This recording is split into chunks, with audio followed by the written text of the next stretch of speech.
Why do engine run away when starting? How we set governors parameters to avoid it. Let's take UGA governor as example. This is a speed reduction mechanism. This is a speed setting knob. This is a speed indicator. And this is a load limit.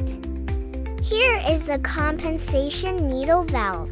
And here is a compensation pointer. Let's look another picture. This is a speed setting knob. This is a speed indicator. And this is a load limit cam. This is a load limit pointer. Through change the load limit cam, we switch and change its position. It will influence the load limit lever force distribution. This is the fulcrum.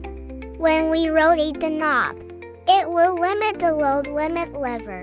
When it goes down here, this side goes up. When it goes up here, this side is the throttle setting rod.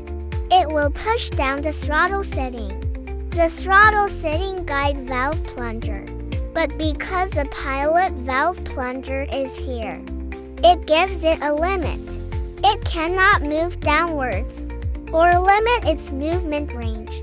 The volume of hydraulic oil entering under the power piston, the flow rate will be limited. When we start the machine, the speed setting value is fixed. Generally, it's around 720 rotations per minute. This shows that the spring we set is already at this point, which leads to the fact that when we just start, there is no centrifugal force here. So the speed rod lever be downward. It will cause the pilot valve plunger moves downwards, which leads to these two chambers.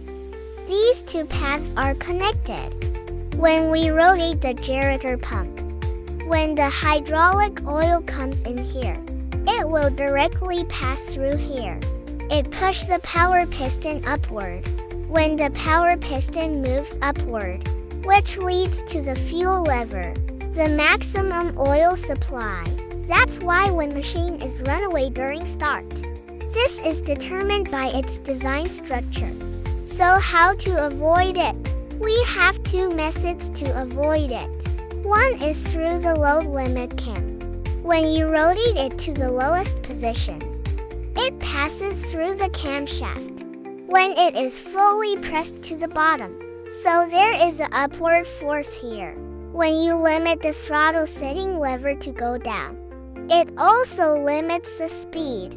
The pilot valve plunger goes down, which will block the port, or relieve the pressure, which makes the power piston move down. Another way is to setting the speed setting, which will reduce the spring force. The spring speed setting spring pressure reduce the centrifugal force resistance required by the device. When starting, the force above it becomes smaller, and when here is a slight centrifugal force, which will push the speed setting lever down. To complete the prevention of runaway, prevent the runaway method summary. Here is the load limit setting knob. You set the limit to the lowest, at 2 or 3. After the start, you can put it to the maximum. Otherwise, when we need to carry heavy loads, which will also cause the motor speed to be insufficient. Another one is to rotate the speed setting knob. To change its position, set it to a reasonable value. It will reduce the rate of runaway. Thanks for watching this video.